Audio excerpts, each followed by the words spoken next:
in order for me to be effective and in order for me to actually give at the highest level possible, I have to give myself time to restore. Hi everyone. Today we are going to go a little deeper into self-care for activists, and I'm here with Kathy Clayton, who is a coach with 22 years of experience helping people to become change agents. So what if I really don't know how to do good self-care on myself? Like, I have some ideas of stereotypes, like I'm supposed to have wine with my girlfriends or go to the spa, and none of those things really interest me, but I also don't know what self-care means for me. Well, in that case, you have to think back to when you were a kid. Think back to when you were younger, and what are the activities that you genuinely enjoyed? What were the things that you might have gotten lost in? For example, one of the things that I love to do are jigsaw puzzles. And so I do them routinely in the wintertime. And it's a way for me to do, quite frankly, a pretty mindless activity that allows me to just let myself process and think about the day or not think about the day. Right. So what if I've come up with something and I realize that I'm really restored by going skiing, and it just, like, I'm not going to be able to take a ski trip for 6 months? Like, how can I try to replicate something in a simple way?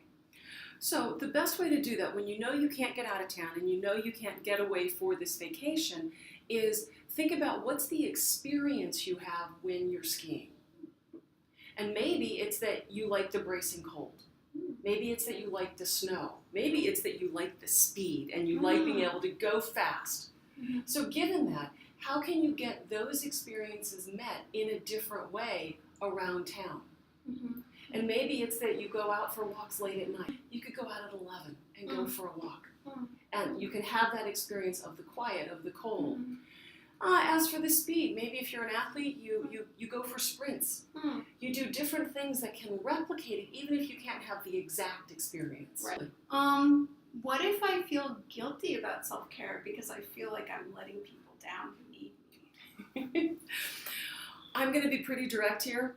Feeling guilty is self-indulgent, especially in this context, because we do not hold that standard for other people.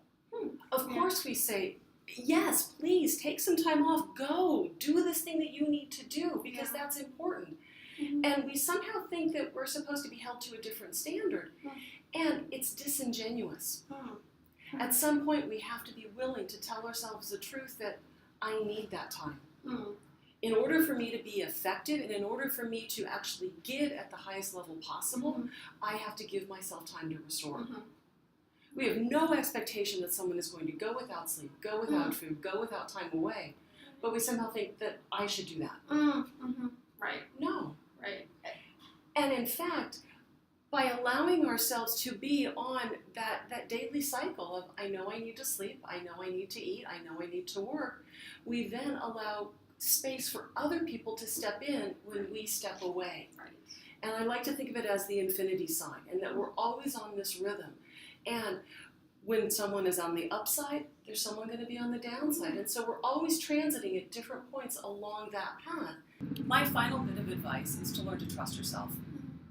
We really do know what we need. And too often we get swayed by what other people say. And when we take that time and we think back to what is it that restored me when I was young? What is it that I want to be doing? What are the things that I keep thinking about that, oh, no, I don't have time for that? Actually, you do have time. It may not be as much time as you would like, but we can always steal away for 10 minutes and go for a walk. We can always sit down and read a chapter. There's things that we can do when we really give ourselves to that activity that we recognize, oh, I actually feel so much better. And I now have a new reservoir of energy of what it is I need to give to the cause.